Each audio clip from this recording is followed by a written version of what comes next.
our final part of the programme here, this weekend debate. Mr. Quirk, when you're not on the Man in Line, what do you do with yourself? Is what the main question is. No, I'm being flippant, but boy, do you love the media still again. You're warming up for big announcements or something, are you? Well, we'll have to wait and see. I'm just going to tease you. I may say something at the end, but what it is, it's all to do with democracy, really.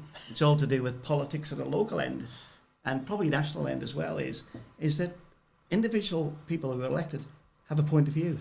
And if that point of view is exercised on behalf of the constituents they represent, whether it's at local level or national level, it should be listened to. Okay, I know there's some legal goings back and forwards with a letter. I don't mind you to say. Well, let's be careful we don't trample on anybody's. It's got nothing to do with the disclaimer yet. Right, but you get something in the paper from your. You're the Onken commissioners, and they write put a note in the papers. I mean, surprised. Go on. I was surprised, to tell you the truth. A, they didn't tell me about it, or B, I never got a copy of it. So somebody rang me up a couple of weeks ago and said to me, "I'm sorry, you're not a commissioner anymore." And I said, "How did you make that out?" He said, "There's an article in the paper about you." And of course, I went out straight to get the paper, and couldn't find it, to tell you the truth, because I thought it was a story, big headline story, Quirk's at it again or whatever. And what it was a public notice. It was about 4 inches by, I think, column. Probably cost about £350 because there was some of it was in colour as well. And it said, the disclaimer said that the words of Mr. is not the words of the Board of Onken District Commissioners.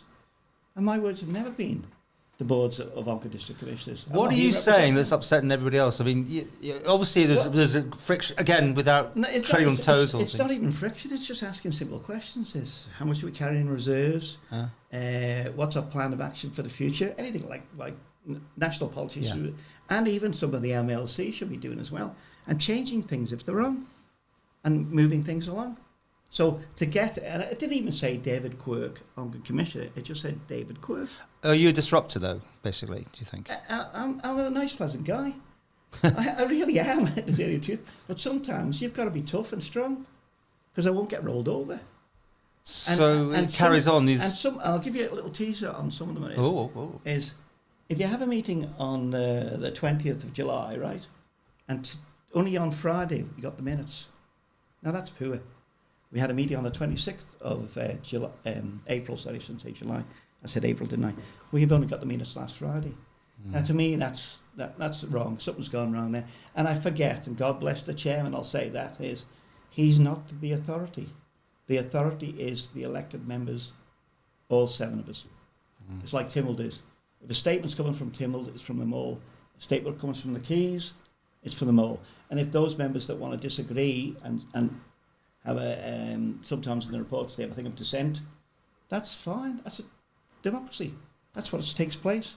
If they want to do something and I disagree with it, and I've asked people what do they think about it to spend ratepayers' money, which is they're all going to find difficulty. Like the economy, it's not as buoyant as it is. It's such a shame that COVID's happened, because the reserves the government had and everything that was going around the Isle of Man was really great. Can you imagine what would have been like if we didn't have that? Some of those pension issues could have been iced away. Things would be a lot better. Okay, quickly with Onken though, this vandalism issue, is it really an Onken issue? It is happening. It's causing problems. It's a minority group. As I've said, I've been right forceful regarding the police. And if you had a police officer here today, I'd actually tell them the same thing. Why do we need officers in the daytime? Nothing happens in the daytime. It's always at night, weekends. That's when we need them. And of course, they're all saying they're doing all sorts of different things. But we expect a percentage of that. Because we're in the eastern sector, I think we suffer because we're with Douglas, Onken, Braddon. We don't go as far as Glenville and stuff like that. I don't think so anyway. And we go to Laxey. We do suffer a little bit. And we need to do something about it. Because there's plenty for the kids, youths to do in the Isle of Man. When somebody says to me, there's nothing for my child to do, there's tons. Right. Join beach buddies or street buddies, clear stuff up.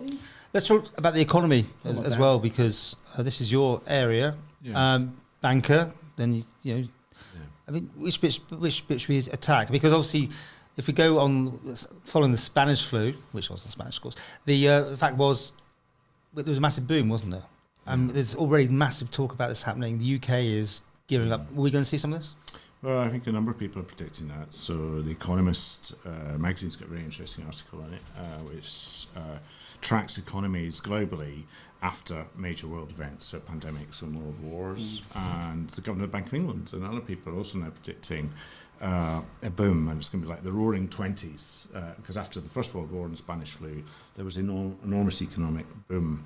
And interestingly, though, it seems as there's a boom and then there's a correction, and then there's social unrest is the kind of general pattern. But I think it's helpful because clearly we have used significant sums of taxpayers' money to help support the island during this difficult pandemic time. So an economic boom would really be helpful to get us back on track. Now, I think it's important that we make sure that the Isle of Man is able to leverage that. Because the boom always starts in London and it sort of makes its way out, doesn't it? Normally by the time it gets here, everything's changed anyway. Yeah, well, that's the kind of traditional view in it. And I think technology has changed our economy significantly. So it's really important that we drive forward the economy, because the economy is what pays for everything on the island, all of our public services. So what I'm delighted about is that we have got KPMG and their international team working with their local team here to pull together a new economic strategy for the island, because we haven't had that for a very long time, and you struggle if someone would ask what's the Isle of Man's economic strategy, and it's kind of, well, we're going to keep on if you like. But anyone knows, you know, right? You're in Treasury, you must have the economic strategy, don't you? I think so. We are very, very. I'm also on the Economic Recovery Group, so I'm delighted that we have got an economic strategy, a proper, in-depth look at our island, all our strengths, all our weaknesses, and what the opportunities are. Because one word that you missed out there was risk. Are we going to be able to take more risks? I think you have to take risk, and I think also the evidence, if you look at what's happened after previous pandemics, people are more willing to take risks after pandemics because they've been locked up, they feel confined, and there is also pent-up demand. So a lot of people have not actually been impacted badly economically by the pandemic here, particularly if you're retired.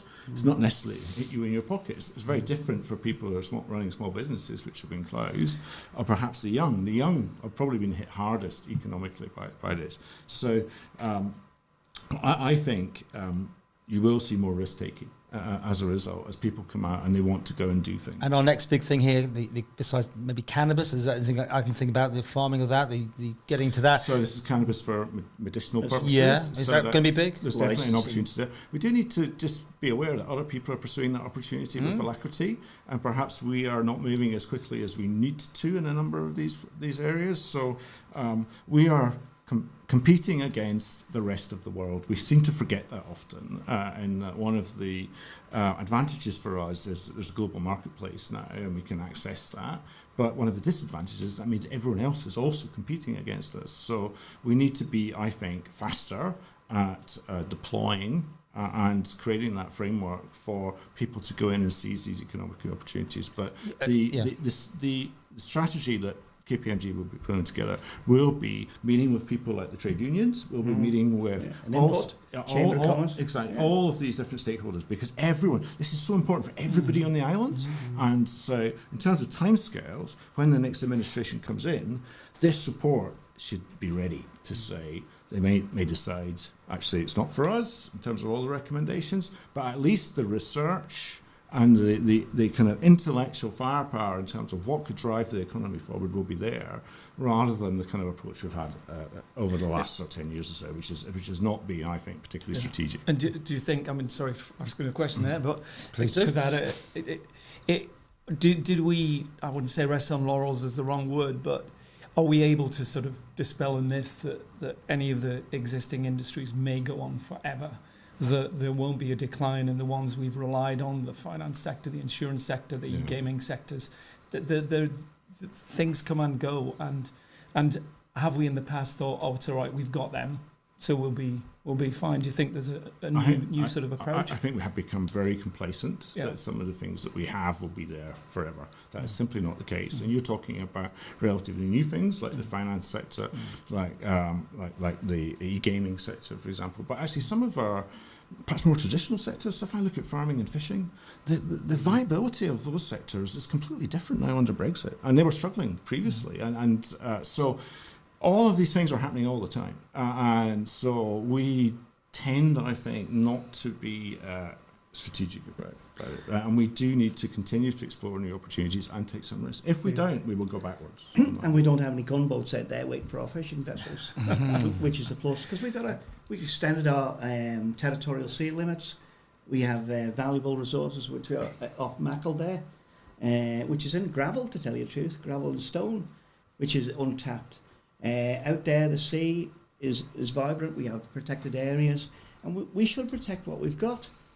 When I was in government too, I was in DEFA to do with fishing, and we have all these agreements with England, Ireland, Scotland, Wales. We should be able to cement them up, but be part of it in the middle, not in the periphery all the time. So they can come here and rob ours, and we can't go anywhere else and have a share of the cake. Well, one thing I think a resource we can tap into is our wind, our tides, turbines, solar panel. Look, we look over the ocean there, and we see. We're falling behind. We look at it. I was shown an app very recently that shows you how much energy is being produced in different parts of the UK from renewables. Scotland's nearly, some days 80%. What did you all make to the MU reducing the rates of solar power generation? And I have to hold my hand up. I've got some solar panels on my roof, and they've reduced. I thought it was a cheap shot myself. I'm not on it.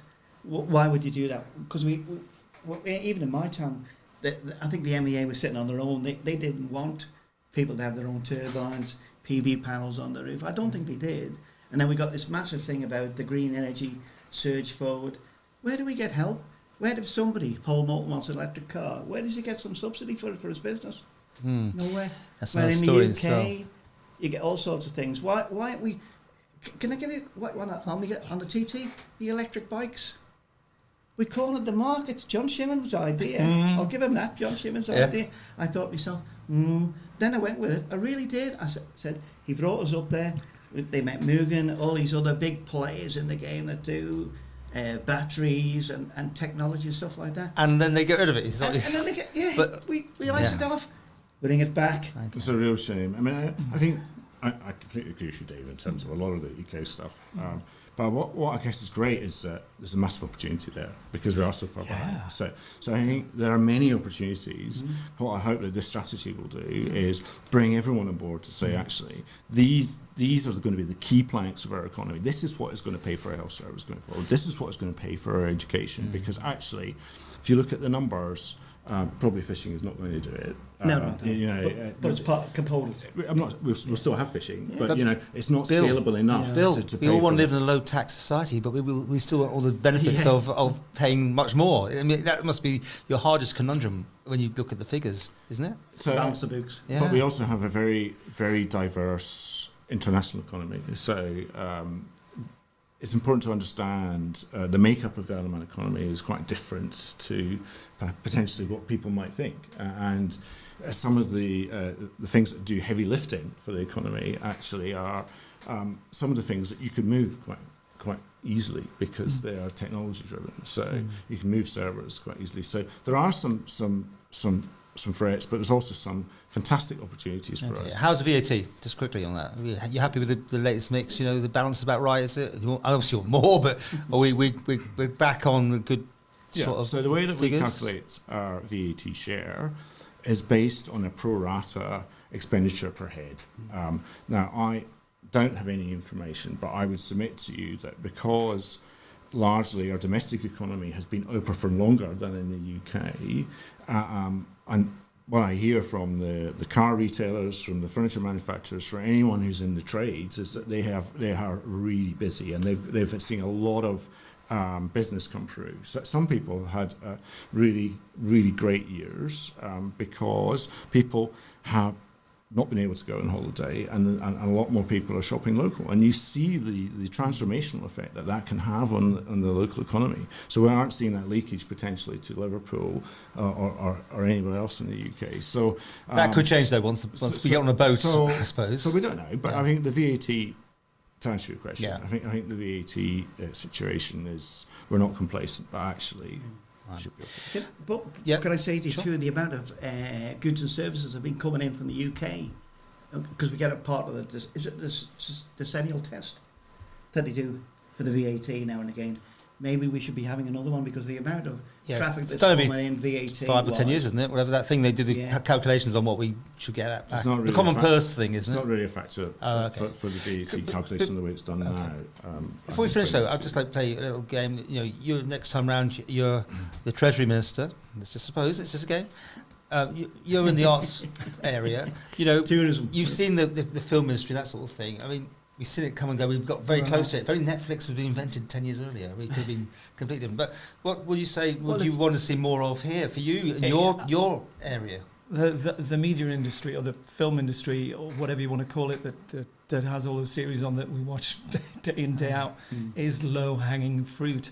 And again, what we were saying about the models for medicine or whatever, these are done elsewhere. It's not like we'd be the only place doing it. This industry is in a boom period and we are not taking part in it because I guess being risk averse and I suppose conservative with a small c, we found that industry a bit scary because we don't understand it. And I think it is one of the industries along with potentially green energy that need to be looked at as potentially the next low-hanging fruit that we can benefit from. And it's not that the model's not there. It's not like we're going to have to be first out there. And it's a shame. I mean, Bill? Great to be first. Is it? Yeah, so I absolutely hear what Dave says, and there's clearly been a renaissance in media production with Netflix and Amazon and all these other. There's a shortage of content, so that's really. There's a shortage of studios. That's the thing. There's a shortage of studios. I mean, if it had been 10 years earlier, we could have just caught this. But it's never too late. And I think I said the same thing when I had to make my. The interesting question is how you monetize that. So that actually. Well, we did it, but then the UK found it. They were like that. Thank you very much indeed, and took it back, didn't they? But there's definitely an opportunity. Yeah, I think it's an opportunity, but I think what we have to do is just keep the conversation going, learn from other jurisdictions and how they're doing it. Everyone is doing it, and we're not. And I'm here. I live here. I love this place, and I want it to succeed, regardless of whether it's the media industry or the green energy. It's the same to me. Opportunities. Well, Paul, the biggest thing we've got in our hand, we've got a government that's very accessible, or should be accessible, and we should be able to knock on the door of the enterprise department and say to them, there are opportunities here and there. Let's explore some. Remember when we got first into the film industry, cartoons? I was amazed that we actually had a company up north did cartoons and then put it into different languages. Is that still there? I don't know. And was doing money on it. That's great. There's an animation company talking to me. I have conversations. I've had 3 or 4 conversations this year with production companies in the US, in New Zealand, and in the UK who want to come here and make movies and make us money and give us jobs. And the government's put how many million into telecom to make sure the fibre and telecommunications. Fibre goes through Foxdale, and probably is by now. And the links. So, some of them, I don't see where we're getting somewhere at the minute, but people keep complaining about the amount of speed they're getting from, and the different users. There's only 3 or 4 of them, isn't there? Now, there's only 3, I think, isn't there? Manx Telecom, Stewart, and the one that brats from the top. Yes. In the hill, I can't remember what it's called. They've dug up my road recently, so I'm so excited that fibre might be here before I but those are the sort of things we can do in a small jurisdiction. On an island, they can do things. They should do things. But for me, actually, that just gets you to the game. So Jersey have had that for 4 years, so we're behind. So of course we should do that. Absolutely, and it's very positive. But to be fair, Jersey, it cost them. They went over budget massively, didn't they? They started. I guess what I'm saying is we are in a competitive situation. I know. And I think that's what you're saying as well, Dave. I understand. We don't have guaranteed ongoing right to business coming here. And we should not be complacent. And that's why it's really important that we understand that we need an economic strategy, and that needs to be diverse. Yeah, and I think the one other point, because I was going through sort of my mental archives of some of the stuff that we filmed together, or interviews that I've done over the years, and I think the public sort of reflect that view that I have, that sometimes something comes along, like media, whatever it is, like electric vehicles, and people say, oh, we tried that before and it went wrong. I think what we've got to be able to do is just stand up and say, it's because we didn't do it right last time. We've learned from that, and we need to capitalise on those mistakes. Was that media thing last time? I mean, obviously, Kate Costain, she changed name to, but she was very anti it, wasn't it? And that created a lot of panic. Almost, it felt like that. Negativity. The negativity was definitely there. Would that be something that was right. I mean, it did work, didn't it? It's just the UK sort of beat us to it in the end. Yeah. Is that right? I mean, it was a good deal, but it wasn't quite as good as we thought it was going to be. Well, we made money out of it. Right. That was the issue. I remember Treasury Minister Mr. Tier saying a few different things. You may not always love Mr. Tier, but one thing he did in the briefings is give you the warts and all of it, and that which I liked, because you couldn't spread it about too much. But they tried things. They encouraged people to come here, and whether we like it or not, if we want big players to come here, we've got to treat them nice. Yeah, and we got some work out of it, didn't we? When the film industry is over. It wasn't so much that. It's first of all, it's the buzz. It's one of those industries that doesn't have quite as much, I suppose, leave a bad taste in your mouth as some. We're not knocking other industries, but we don't have to make excuses about that media sector, because everyone it surrounds us all the time. And I think that back in the day, one used to be able to say hi to Johnny Depp, whoever used to rub shoulders with Paul. It's good for the island. I had an equity card, so I was in all the films at once. And the smart move was that it wasn't done for the film industry. It was done as a tourist exercise, which was great to bring people here and put the island on the map. Yep. The one on the horizon is TT next year, isn't it? Oh. No scoreboards yet, but we're going to have maybe internet all around the island. Streaming into 90-odd cameras doing it. Who's going to pick that up? Is there a big player there? What are we going to do? What are we going to put instead? Come on, Paul, you answer those questions. We'll talk about that next time. We're out now, but listen, before we go, right, Mr. Quirk, come on. All this posturing, come on, tell us now. Come on, you can't. Come on. There'll be no free election in Oakham. Ah, okay. That is basically saying that you're standing because you're making it 3 for the 2 seats. Didn't say it. Just say it. Just say it. That. Just say it. I've got to be careful. Well, you said it all, but saying it. Well, okay. So we've got to watch you now. You have to come off the mountain line eventually, though. You can't keep going on while you're standing. See, the problem is, because you're an old hand, once you declare, that's why probably Mr. Shimmins not declaring. You should be. You're on a timescale in. Very quickly, listen. I mean, we may do a whole show there, and I will do a one-to-one with you when you do. But you've been there. You kind of did your thing. Wasn't it brilliant though? Was it the gas thing and all that? The OFT wasn't your finest hour, and now you get booted out, and you want to go back in. I went on Max Radio about that. What it was, there was an opportunity to have the competitions bill, right, which had to support the council ministers. Yeah. And where we are now, 6 years.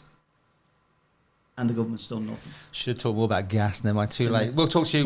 Thank you for declaring on my show, though. No, Paul, before we go, should the government be entered into private business, competition with them, or anti-competitive practices? That's the issue you've got to watch. Okay, I'm going to Dave. Dave, you declaring this before I... I've thought about it because I know you did. You ran once. Thanks. And you put me off. You put me off forever. No, I'm not declaring anything. But you do follow things. Of course, yeah. And I'm working on a project at the moment which is about the environment on the Isle of Man, and we'd love to have your input of treasure, because obviously these things cost, and we'd like to talk to people about the cost. It's very environmental, active travel. That's Bill's thing. Great. Getting more. And you've got your electric car. Got my car, bike, solar panels. Yeah. I mean, the hot tub doesn't count. I suppose that's using it a lot. But except he's burning the whole Isle of Man's. With all the lights, we got more lights. The meters are spinning today. Can I just ask? Yes. Is that cable going to your car outside from the lamppost?